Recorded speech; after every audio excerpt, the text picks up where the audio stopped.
Hello and welcome back to another episode of Critical Reactions. Your host, Bryan. We're going to be doing something a little different today. We're going to be checking out a whole album, but not with a massive in-depth analysis. We're going to mostly go straight through it. I may take some time to make some small comments between tracks, but for the most part, I want to experience the song as your average listener would. Something that I've brought up a couple of times in the full, 3-4 hour album videos is that spending so much time listening to, well, honestly, usually just a 40 to 60-minute album, it distorts things, especially if it's a heavier album, maybe emotionally or sonically. We're really stretching that experience out over a long amount of time, and it can become even more draining or disorienting or whatever the experience is. It really multiplies it and extends it out to this longer element. And I kind of want to do this thing where we just listen to the music the way it's intended while I still provide a bit of analysis and point out some really cool things. Now, this is only part of the process as well. My aim is to eventually have some sort of partner video to this where this is mostly the reaction itself, and then I'll actually ruminate on the album, maybe give it another listen off screen, and if I think it's worthwhile, having an actual larger deep dive into an analysis as a separate video, something a bit more scripted, less off the cuff, but not just me reading a script, because the one time I tried that, y'all told me it felt stilted, and you're right, that was a really good call on that. But definitely a way to sort of pre-sort out my thoughts and dive into that with a little bit more direction. So let's dive into this then. The interface here is a little different. It's the reason why I'm not using the green screen, although I may end up doing that eventually. We'll see how this goes. We do have a very cool little, I don't know what you would call it. What is it? Now playing thing going on down here. And I don't know why it says 119 on that, but that should update as soon as we hit play on this. And then my notes are going to be right here. Y'all can see the kind of notes I'm taking in real time. So let's dive into this. We're going to look at Ephel Duath's Pain Necessary to Know, which wouldn't be the first one I would dive into. Is it called the Painter's Palette, I think, is the album I would have wanted to start with Ephel Duath. But this was actually requested. And so we're going to dive into this one first. Then I don't think I've heard a single track off of this one. We have 38 minutes of music ahead of us across 9 tracks. Let's dive in and see what Ephel Duath is bringing to the table today.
We have a bit of a groove locking in here, which is nice.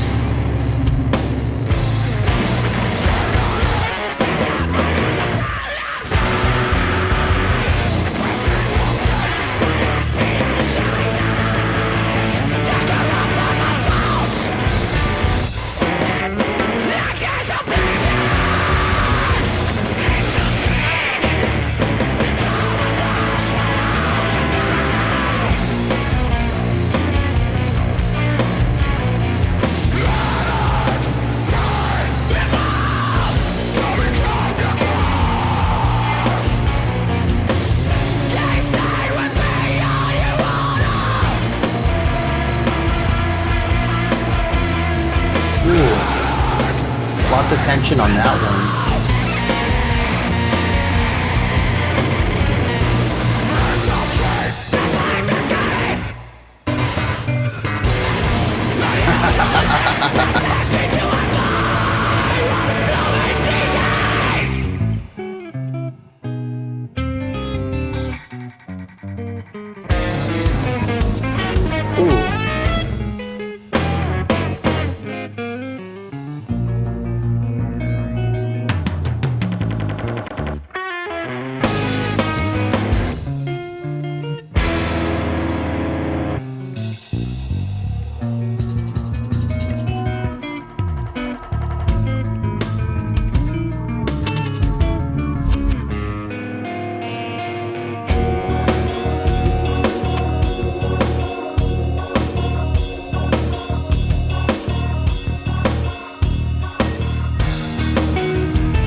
Noise over there.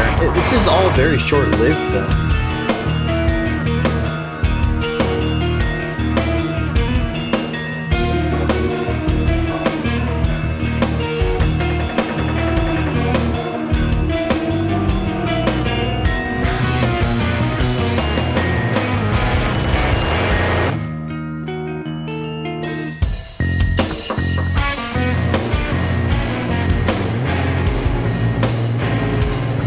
Oh, I like that bell in the background.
All right. Uh, just right off the bat here, there is so much happening. I honestly felt like my notes were just as chaotic as the music. My brain was being pulled in so many different directions. And just to kick this album off, it's a lot of ideas all over the place. It sort of reminds me of early Between the Buried and Me, particularly. I mean, I come back to this song often, but I think it really embodies this type of storytelling in music is Answer the Sky, where every 30 seconds you're just doing something totally different. And we get that here. There's jazzy elements. There's a triangle that appears out of nowhere. There's a dark, moody opening that just leads into like the most chaotic styles of why can't I think of their name? Anyways, blanking out on that. Just noisy, chaotic stuff. Dillinger Escape Plan. And so there's a lot of focus in individual moments, but not in the entire concept. It jumps around between so many things, and it's really tough to get a grasp. I'm glad I'm doing this for sort of this double take process here. The initial notes followed by a second listen, knowing what I'm in store for, because this is one of those things that you just can't get all of on a first time through. You really need that second experience with it, second bit of exposure, and the extra time to just kind of grasp what's going on with it. And I think just that kitchen sink approach to noisy, punky music, there is some metallic element to this, but there's also a lot of hardcore, post hardcore kind of elements. I guess even a little bit of maybe new metal at times as well, but just really pushed to the brink in a noisy direction.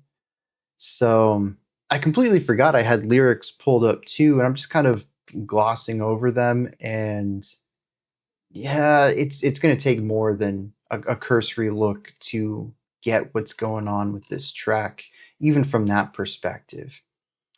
So let's push forward then and see where they take us with vector third movement.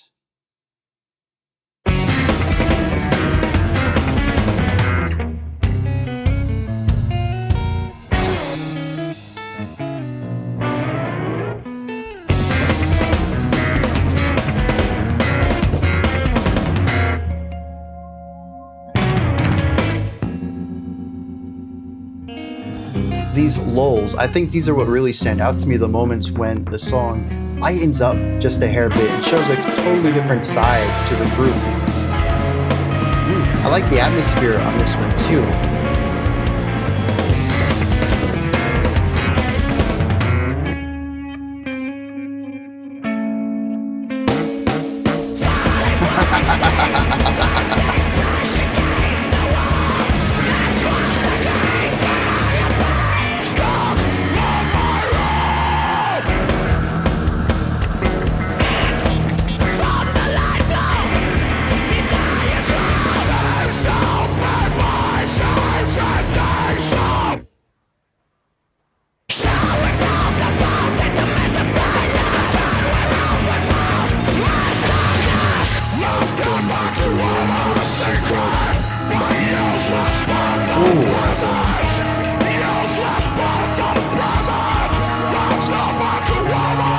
Oh, with the warble too?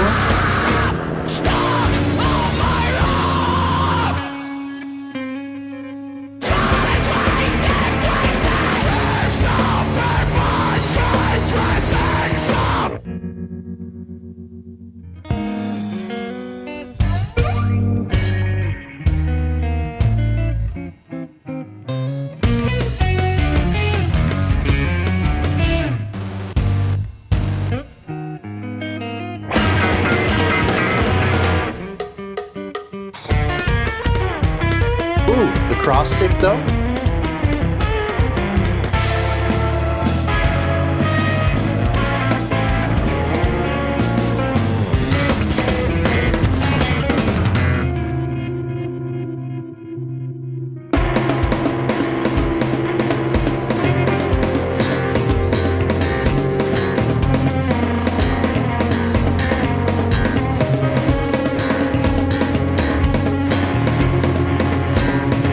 We're actually sticking with an idea for quite some time, which is unusual.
also not a lot of lyrics on this, just 10, 12 lines per track. I'm really trying to grasp the harmonic element here.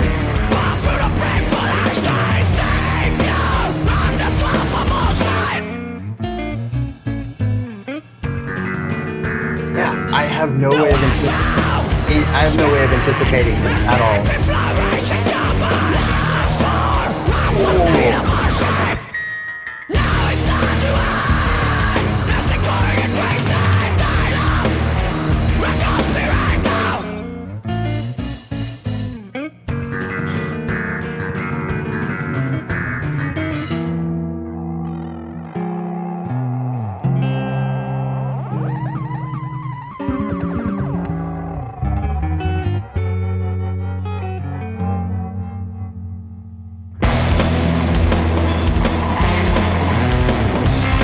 Well, that is a massive tone right there.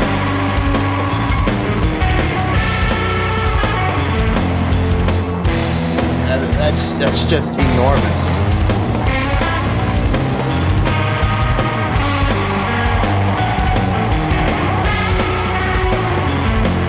Oh, I'm just now recognizing how complex the drum work is.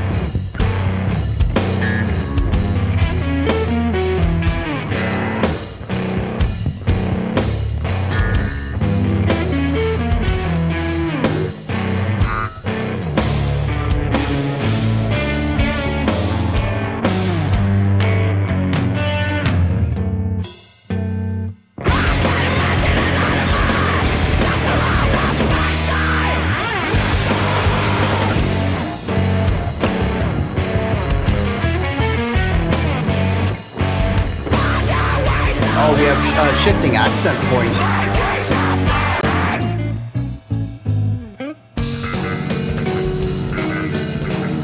The bass is just phenomenal, though.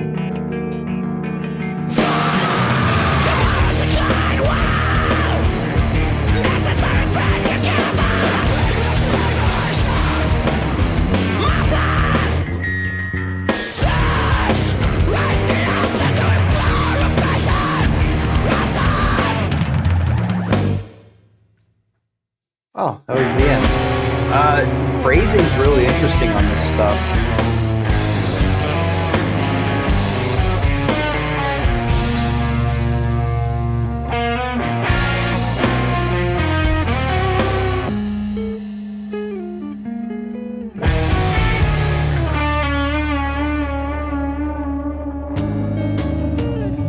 Ooh.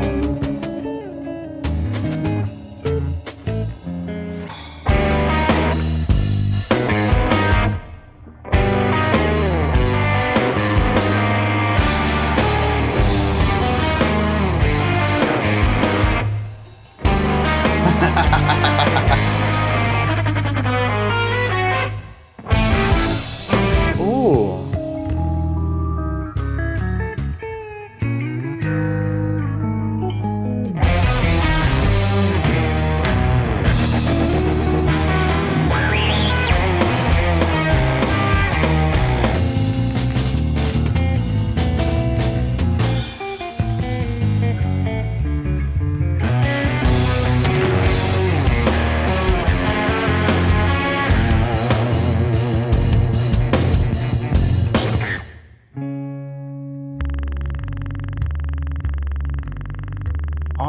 I'm sorry, that is an alien sound right there.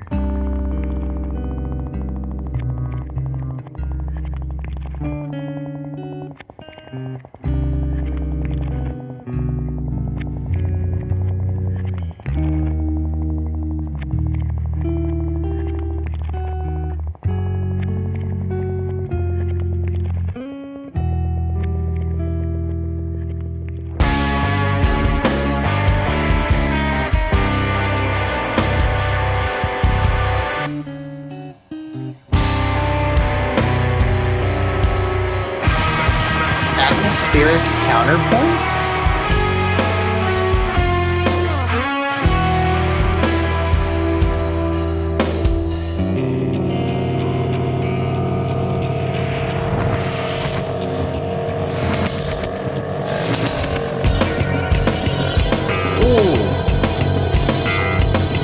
this brings back another core element of this group is shifting timbres.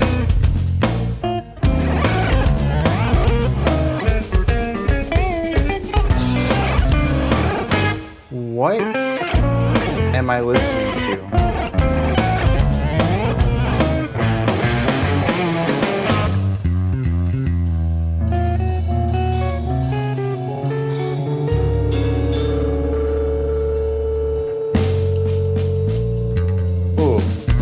Okay, yeah, bring it. Rhythm section.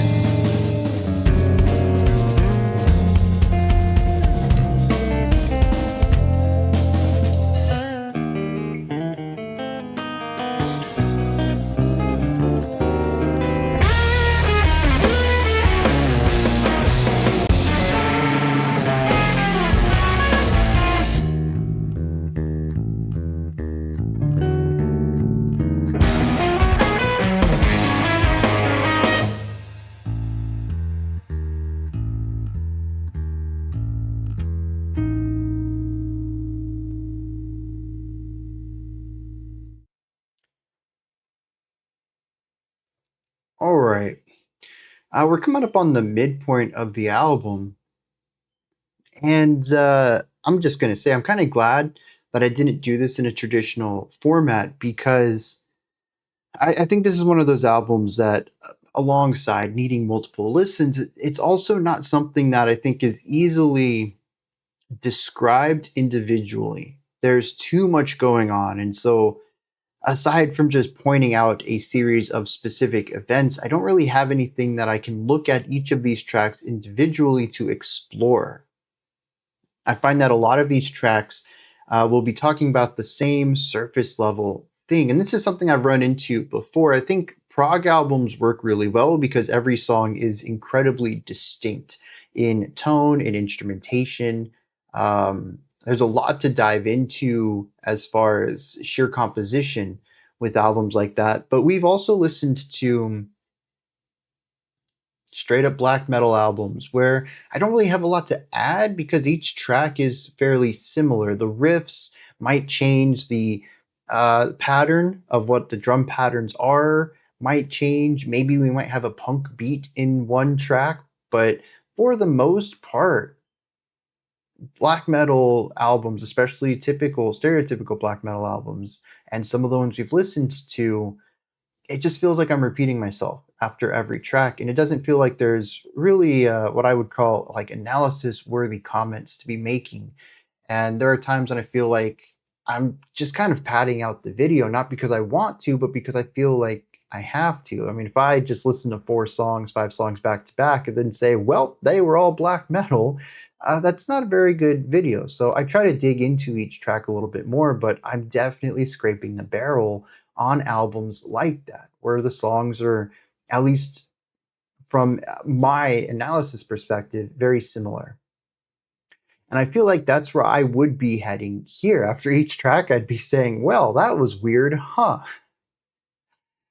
And I think this is going to be really good to have more of an overarching final thoughts, even if it is in a second video here about this album, more so than taking a break after every track to say, well, I didn't get that one either. And I think this is going to be a strength to this format, is being able to, I think, more condensedly speak about albums that I have less to say about while still having that extra time, giving it that second listen if I think that there's enough depth that it's worth exploring for a larger, more analytical video as well.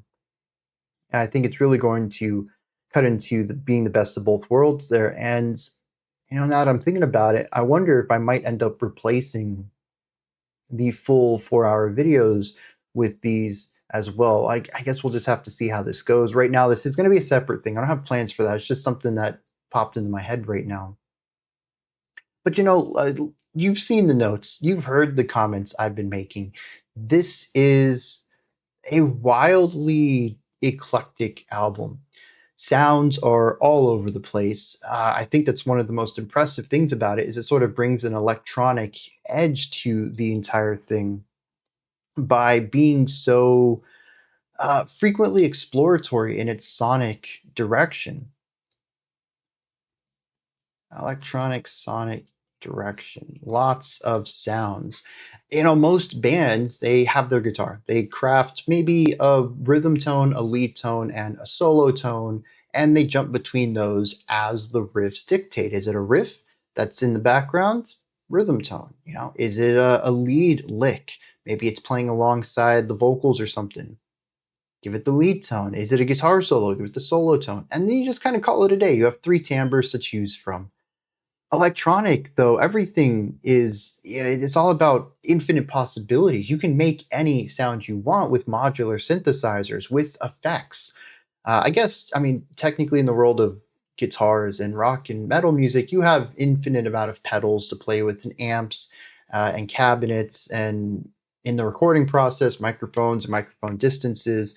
There's a lot of choices that go into crafting your tone, but it's still sort of, once you lock it in, you're set. Maybe even for multiple albums. But in electronic, it's always about finding that other sound, playing around with things, infinite possibilities. And I really like that here. I don't think we've heard the same guitar tone consistently across any of these tracks, not even from track to track, but even moment to moment. The guitar tone is in constant flux, the vocals are in constant flux. Even the bass gets warped around a bit. I've taken notes a couple of times that reference a synth, but honestly, I'm not entirely sure there is a synth in here. It's just a synthy quality. So that when I go back to listen to this with my notes pulled up, I will know to be listening for a synth-like tone, even if it happens to be a guitar with effect pedals and stuff like this. It's wildly all over the place. I think the only consistent instrument so far, production wise, is the drums. The bass is a bit more standard across this track than, say, the guitars, but even they have fluctuations from time to time to increase their width or their punchiness or their fuzz or whatever, to put a phaser on it to have a cool sound. The drums kind of seem to be the only thing that's a little off limits there. However, we do have a plethora of instruments on display. We have triangles, we have some other sort of pitched metallic thing, we have wood blocks a couple of times I've heard. We have the cross stick, we have ghost notes, we have flams. Yeah, the snare is being used in 5 or 6 different ways on this. In fact, I wonder if maybe we've actually heard like stick clacking, hitting the drumstick against like the metal part of the snare stand or something like that. So while we don't have too much of a production thing, there's still a lot of playfulness with percussion timbre on this. And it's that exploration, I think, that really stands out to me. Besides, another note that I took was the conversational composition here, where it feels a bit like a debate, maybe not necessarily about 2 people talking alongside the same ideas, but 2 people talking on the same topics from 2 different perspectives. And I think having the song jump back and forth between 2 modes back to back in short spurts feels like that. There is some sort of interconnectedness to them. It is a wild shift for sure. I'm not going to say that this feels entirely cohesive, but it does feel more cohesive than I would expect given what we're listening to. And that's certainly standing out to me as a key element here, is that this could be exceptionally chaotic, and it is impossible to anticipate what's going on, for me at least. The song doesn't go in the directions I expect. It doesn't do the things I expect, and the ways it bounces around are not always connected in a clear way. But on a gut level, I can feel some sort of fluidity through ideas. But aside from those conversational pieces, we also have the wild juxtaposed ideas where we were doing a back and forth in this, and now we're doing a back and forth on this. And that divide between the 2 sections is exceptionally sharp. Might as well be doing a 180 into a black hole, and it's just taking us to an entirely different universe of music at that point. So, this is what I'm picking up on a lot through these tracks, simply that I don't understand it, but that there is purpose, there is movement and momentum and direction through it all. but it is highly exploratory in a compositional sense, in a production sense, in a musicianship sense. It is insanely impressive to listen to all of the levels of perfection in here as well. It could be, or it could have been an incredibly gritty, raw performance here, but instead they're kind of putting on a masterclass for precision and perfection in performing noisy chaos, which you just don't usually hear too much of. And I think that's another thing that impresses me, is I think in another band's hands, this would have been a bit more raw, a bit more rough around the edges to match the chaotic element of the composition. And they chose not to go in that direction. And it makes me wonder if any of them aren't academically trained, particularly in jazz, because jazzy concepts continue to pop up in here, jazzy harmonies, jazzy rhythms, jazzy licks. And it wouldn't surprise me if most, if not all of this, all the people in the band played jazz at some level in their life prior to joining a noisy post-hardcore band that does avant-garde metal. I don't know. This is wild. Let's dive into track 5 here, Crystalline, Whirl.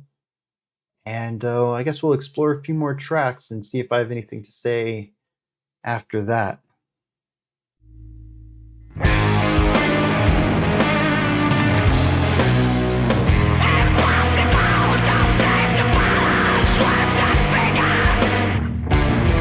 Dude, that's 4/4.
Wait a second.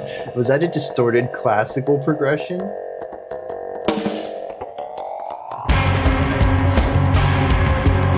That was fun.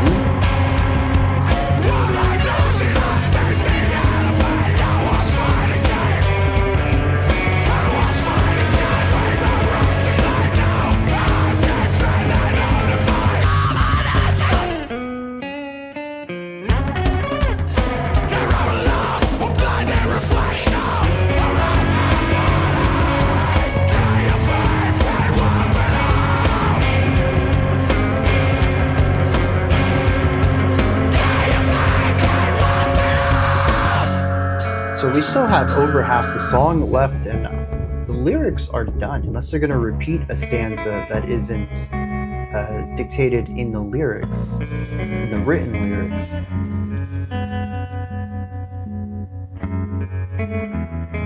I actually thought that was my phone vibrating. Why does that sound exactly like a phone vibrating against a desk?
Oh.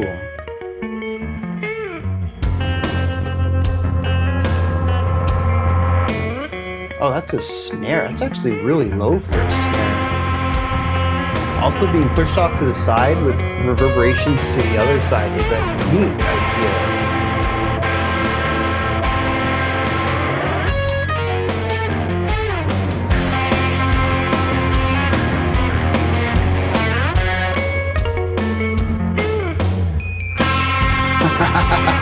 Oh, we're gonna throw a little glockenspiel in there.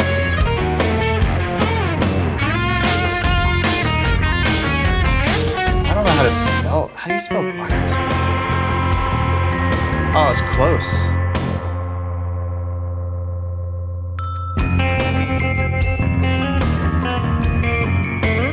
And some false endings to wrap it up.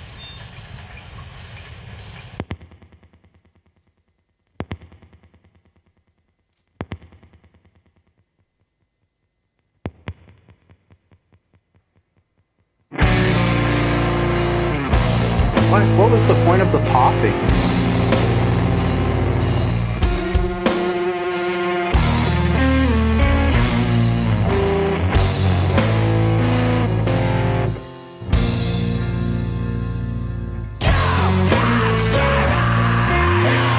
Ooh, okay.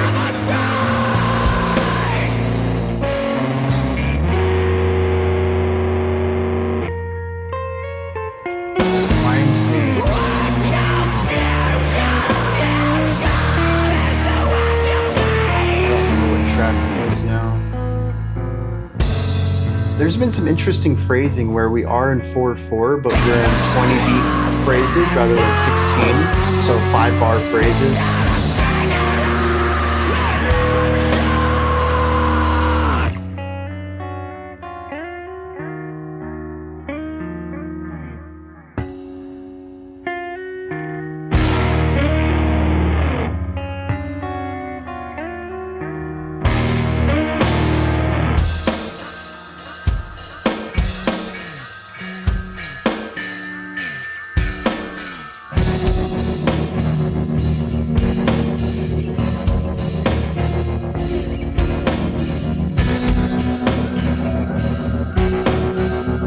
It's interesting moments like this, it'll almost enter into a post-metal realm, but then it remembers, hey, we're a noise band, and it changes. We usually only get 20 seconds or something like that.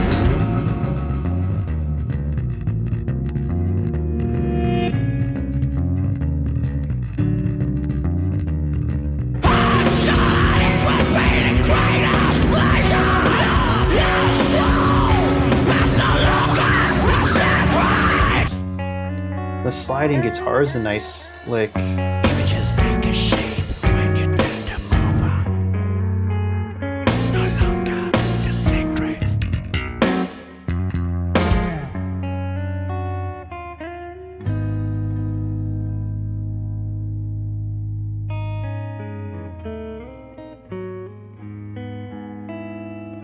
It's an interesting melancholy.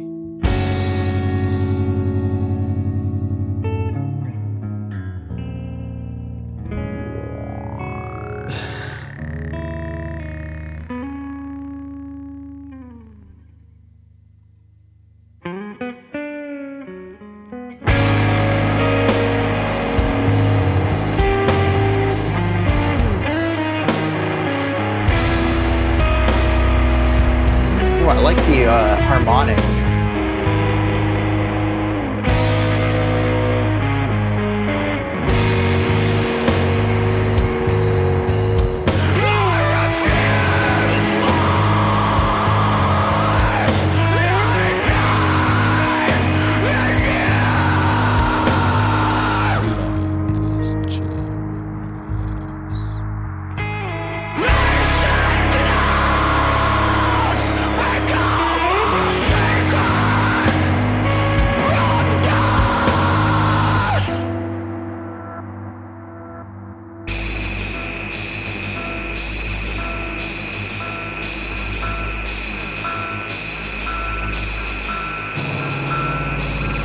That sounds like a train crossing for some reason. I almost an industrial percussive element. Yeah.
Yeah, as usual, dude. Drums and bass just absolutely killing the rhythm part of this.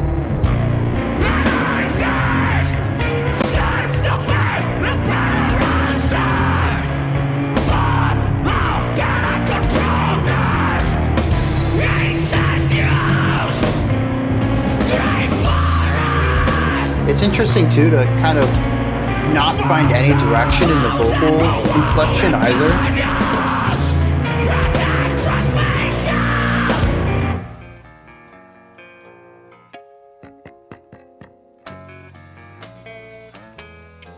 Another little twinkly harmonic placed guitar lick.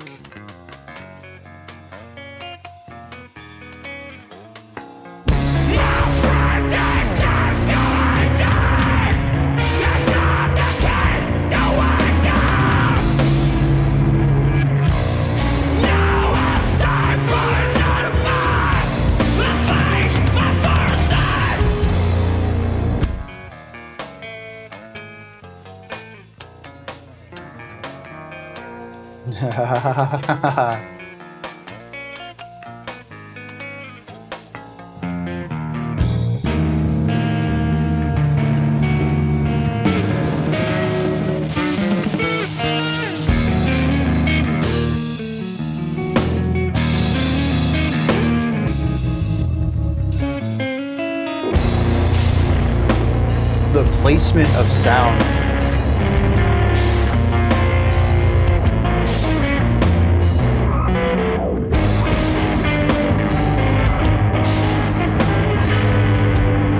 I'm kind of lost on the emotional element here.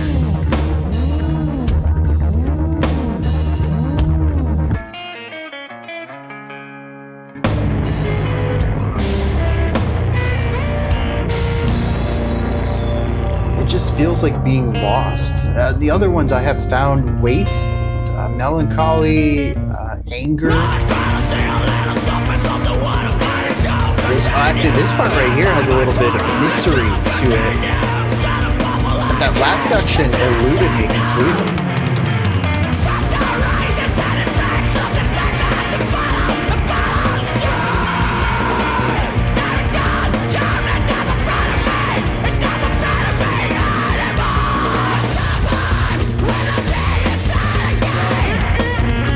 Dude, that is a sick bass line.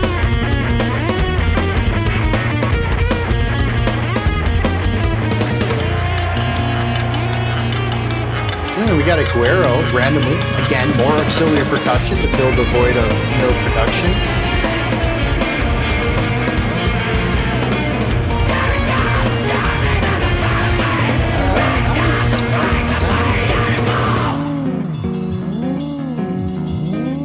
Oh, what is that?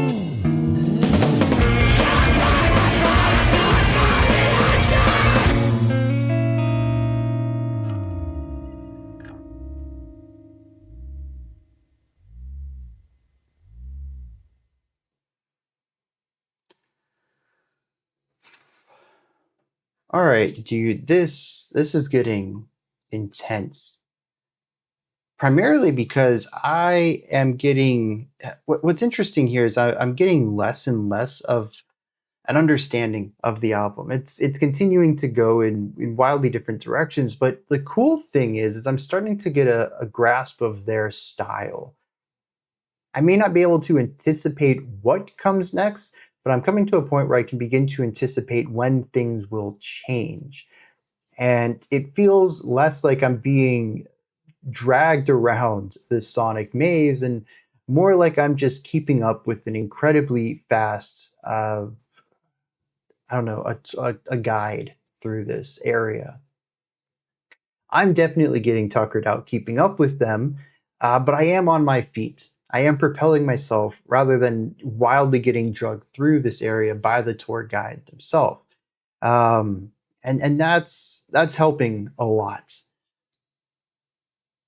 But I'm also noticing some other elements which make this difficult to follow along with. It isn't just the fact that there's a lot of ideas in here. It isn't just the fact that the timbres of the instruments are in constant flux. It's you can't really find a home instrument. The drums and the bass are probably the two that are going to help the most that you can mostly reliably say, okay, I'm kind of lost. Let me check out this instrument.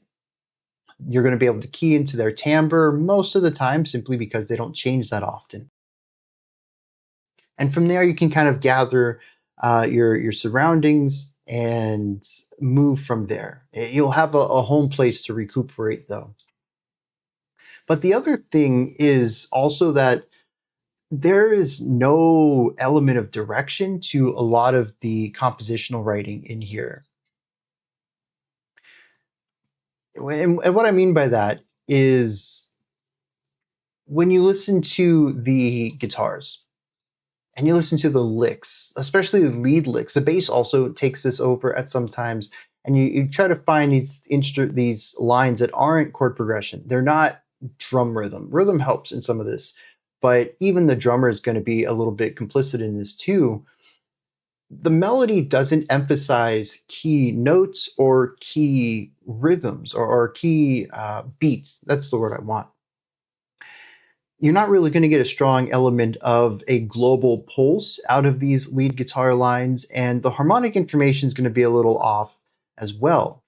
I've mentioned this a couple of times in the past, but key notes are the strongest notes in your chord progression that really emphasize usually root tones of specific chords and then important notes in chords like maybe a third or a fifth to give a little bit more character definition to the chord itself.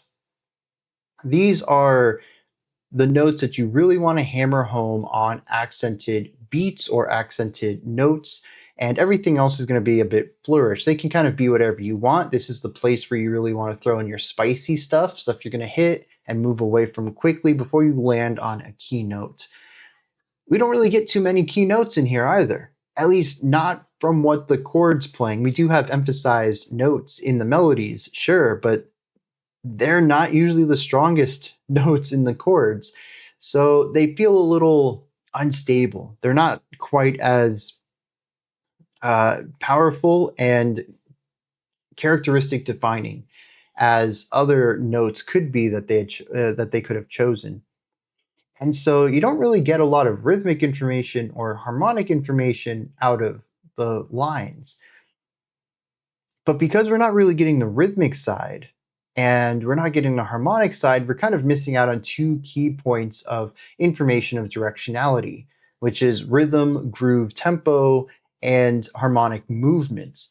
Now, even if you don't understand chord theory, you can still get a gist for chords. You can listen to 4 chords back to back and kind of have a gut feeling on whether they work well or if they don't work at all, if they just kind of feel disconnected, just 4 random chords rather than 4 functional chords.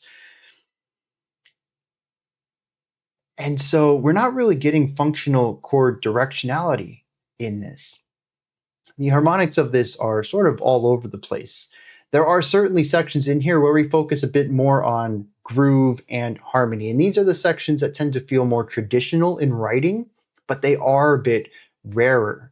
As I mentioned here, a few dark moments of groove and rest interrupted by noisy chaos.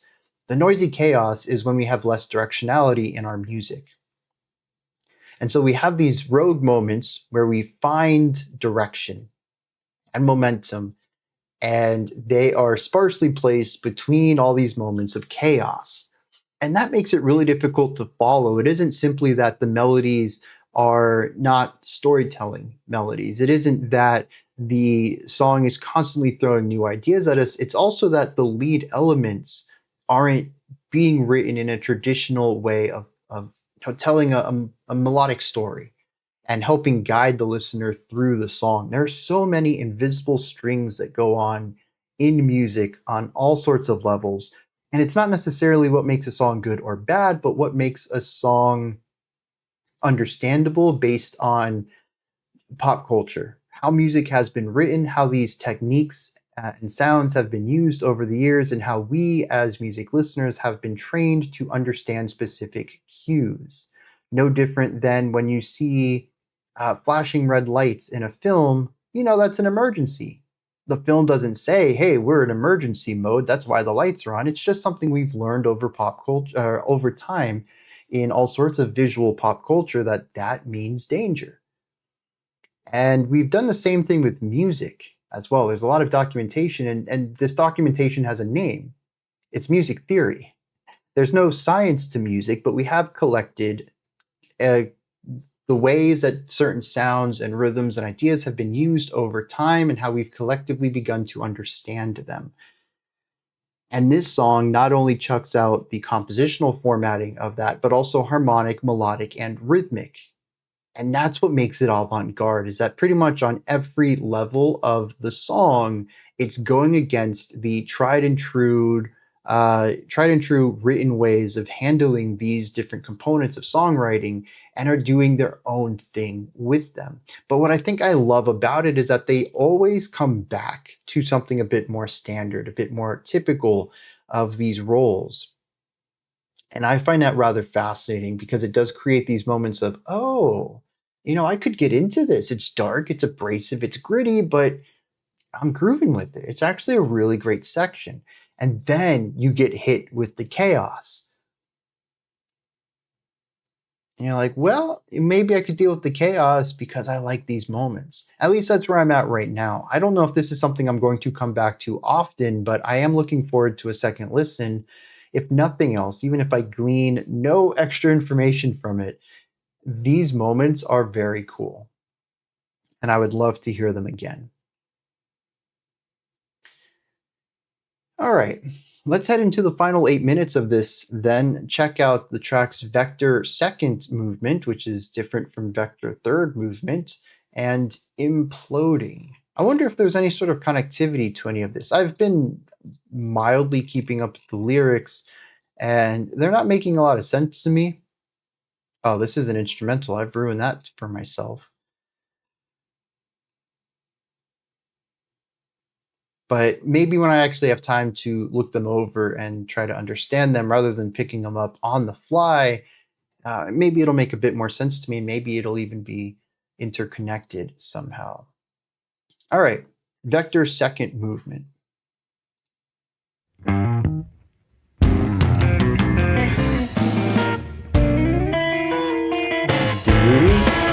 Silence. What a way to start a track.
winding of a clock? Oh, of a music box.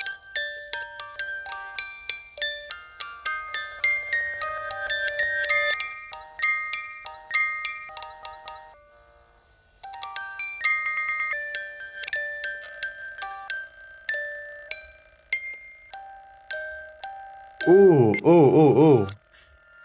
It's not just repetition glitching, but also pitch shifting. Yeah, I like this.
Oh, I really thought that was going to go into the next track, given we ran right up to the edge there.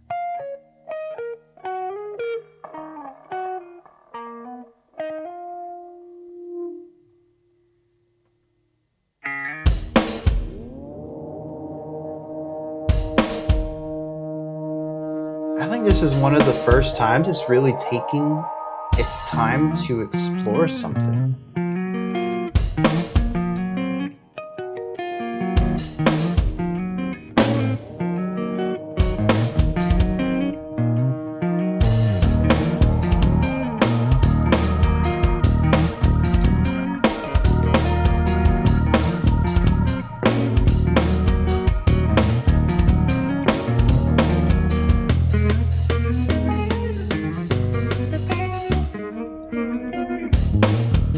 Yeah, I'm kind of digging this. I've had a straight minute of cohesive writing.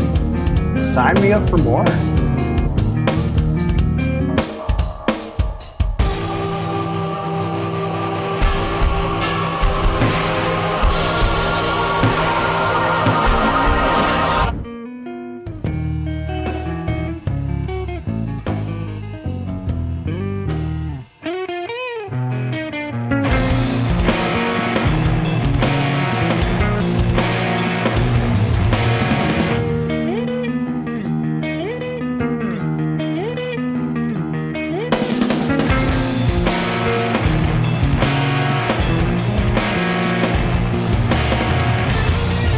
Coming up on 2 minutes of a single idea naturally building out of it. Oh, did we shift to triplets? Yeah, I don't think there was a tempo shift at all there. I think it was a rhythmic one.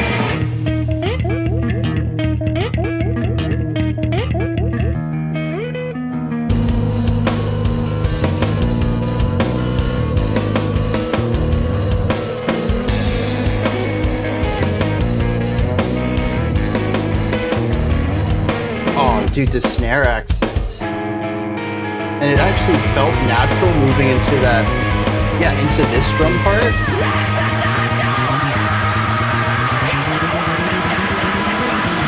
That bass.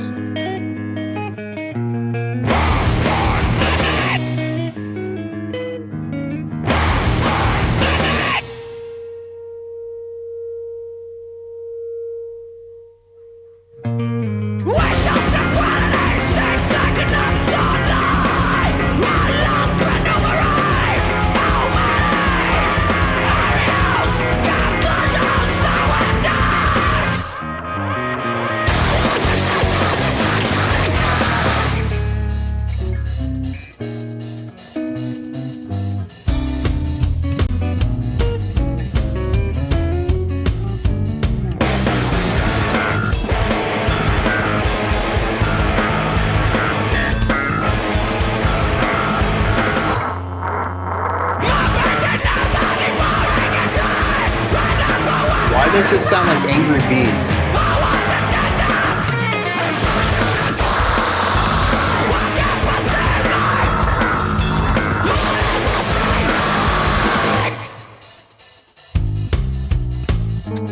A little bit of a shuffle beat.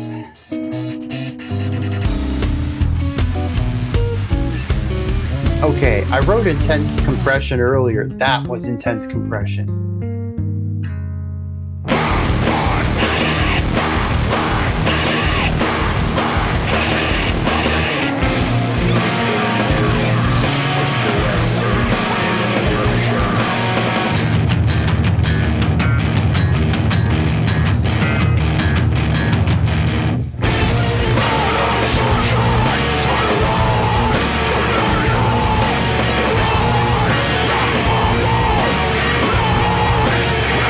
Is this the first place with multiple vocals?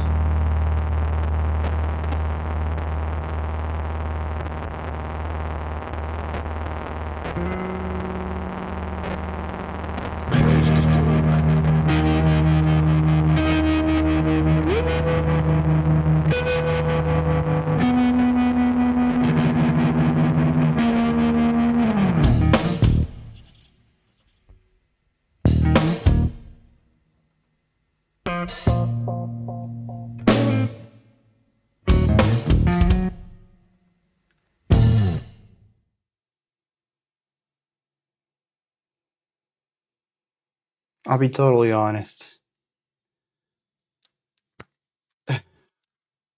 As far as wrapping an album up, as far as wrapping this album up, that what else do you do?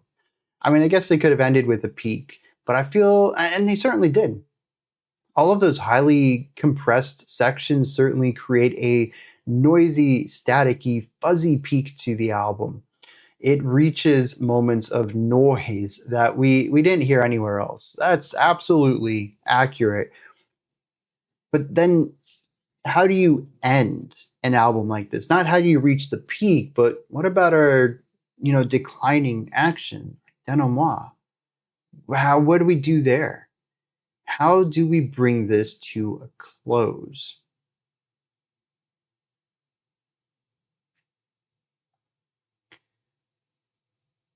And Ephel Duath said, nonsense. Not dismissing the question, but answering the question. We will play 6 or 7 1 to 3 notes phrases. The drums will do something melodic alongside it, and we'll call it a day. It's just as wild and esoteric and unexpected as any other moment on the track, but it does have a feeling of finality to it. A lot of the other tracks just end, but here it feels like the end. Not harmonically, just simply they've run out of ideas, played a bunch of short concepts, and said that's it.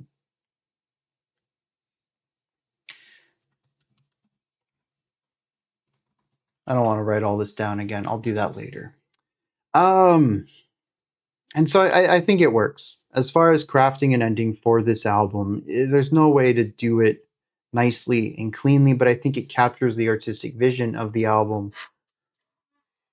Sorry for the squeaky chair. It captures the artistic vision of the album really well and puts it into a sense of finality. And honestly, that's tough to do. And I think it worked. Honestly. As far as anything else in here, y'all have seen I've taken 60, 70 lines of notes here. I have a lot of ideas going through my head, but I have no larger grasp of this. I know at the end of album reviews, you kind of want to hear what I make of all of it, how it comes together, and what it's trying to say. And I honestly have nothing for that. It is a song that is dark jazz, which I think is cool. We don't see too much of that, or at least y'all haven't shown me too much of it. We have had a couple of dark jazz songs on the channel before, but I think I've only heard two or three artists doing anything like this as far as a foundation. Now, granted, they take it into the realm of punk and metal and noise, but I'm a big fan of darker overtones in jazzier compositions with jazzier instrumentation, and I think that the drum work and the bass work on this absolutely sell me. You can keep some of the more esoteric ideas and the noisier concepts and the constant screaming, although I will say that the fries work for me a lot better than growls do. I just wish there was a contrast to it. We did get whispers once, but I'm kind of a clean vocal kind of person. So I would have liked a little bit of that. But the drum and bass consistently surprised me rhythmically, musicianship, composition, technicality, and precision. Just phenomenal stuff constantly from those two parts. And I think that's what I listened forward to most. Though I will say a second is the guitar. I think I like the melody lines coming from the guitar more than the bass work, just for consistency. But in an inconsistent way, we don't always get nice melodies from the guitar. So, the noise kind of drops that down a little bit, and I lose a little bit of joy listening to the guitar when we hit those moments. But I understand that it's part of the thing. This is dark jazz plus noise. And somehow they make it work. And I think that's what really stands out to me on this album is it is chaotic.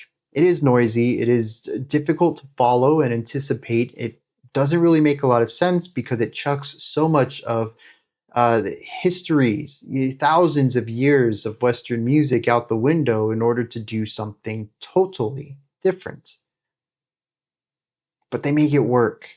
We've listened to avant garde jazz, we've listened to avant garde and experimental metal, we've listened to a lot of stuff that's on the fringe of music. And I would say more often than not, I have an appreciation for what they're doing, but I don't really get it.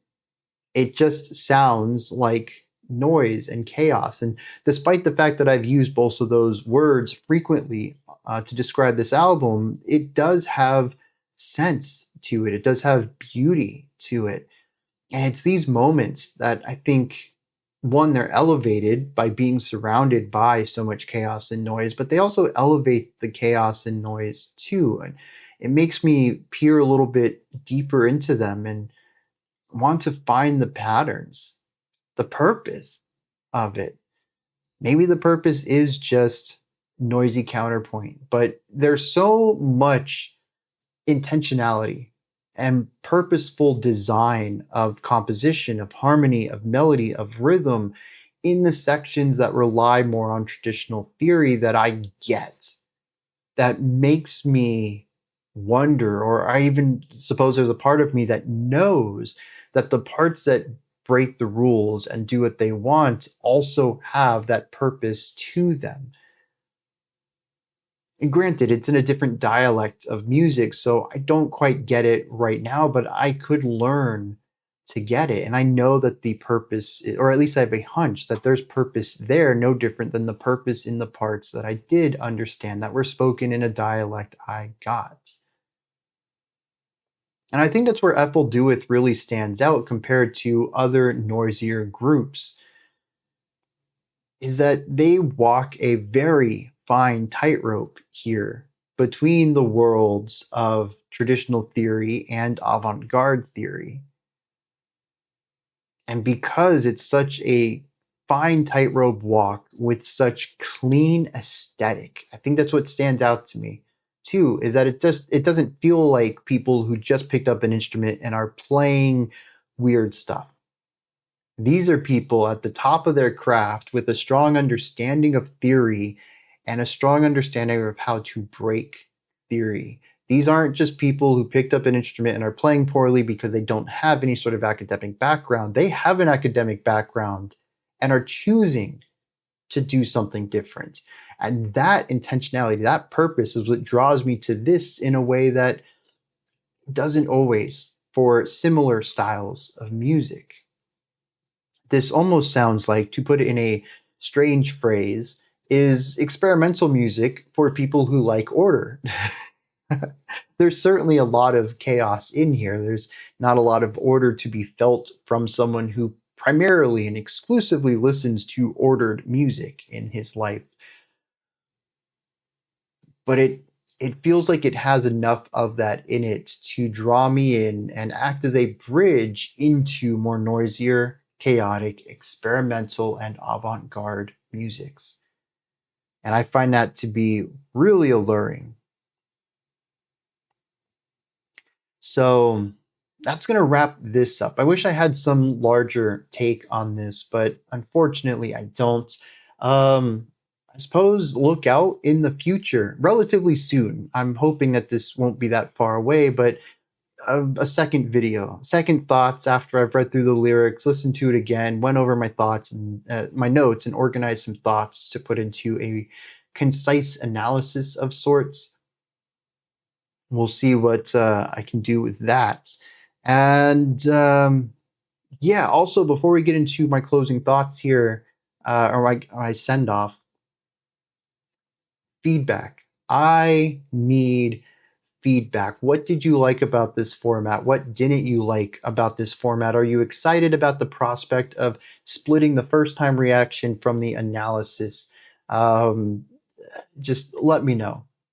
The only reason that I have become so good at my job here is feedback and criticism, which is something I've talked about a lot on this channel. Being critical is exceptionally important for all creatives. You need someone to tell you where you're doing things wrong so you can improve. I need to know what was wrong with this and subsequently what was right. What should I focus on not removing, or maybe only prettying up and making more whatever better rather than removing. Do you like the notes? Do you like the music here? Does this format look good? Is it too cluttered? Did you find that you weren't entertained enough with this? That I wasn't talking enough through it? Maybe you don't like to read and you'd like me to speak my thoughts more often. Anything. Let me know so that I can continue to improve this format, because as I mentioned earlier in the video, I do think this will be an invaluable way for me to discuss music going forward. Also, show of hands, who would like to see this live? Maybe, this was only an hour 15, like hour and a half, 2 hour streams focused on single albums. And that way I'm not just getting the music and my context for it, but also people who are innately familiar with the album. I can get that context too, which would help build into the analysis, which is another thing too. If you have context for this album, let me know.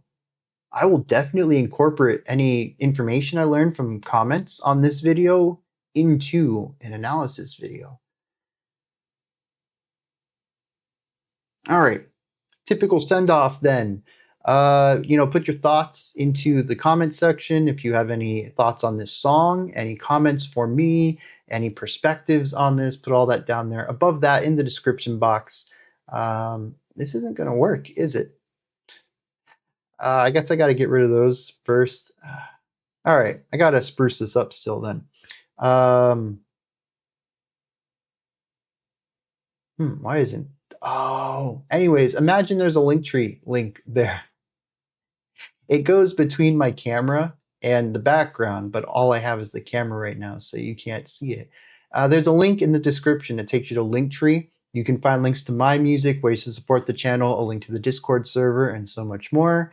Above that, if you could, like, subscribe, and ring the bells. Those go in front of the camera, so they're still good. I'll have to do something about the Linktree thing. Anyways, I appreciate all three of those. Again, if you have any comments on this, please let me know. I think that's going to be the most important aspect of this for me, is criticism, positive and constructive, and kind of figuring out where I want to take this and how I should improve it. All right, I will be back sometime. I don't know when this is going to be released, so I can't tell you Monday through Friday, 5 p.m. Monday through Saturday, 5 p.m. Eastern Standard Time, 9 p.m. UTC. I'm here with new videos every day except Sunday. Sundays we do streams though. So that's at 11 a.m. Eastern Standard Time. Until next time, remember to be critical, not cynical, of the music you listen to, and have a fantastic morning, afternoon, or evening, whenever you choose to watch my videos.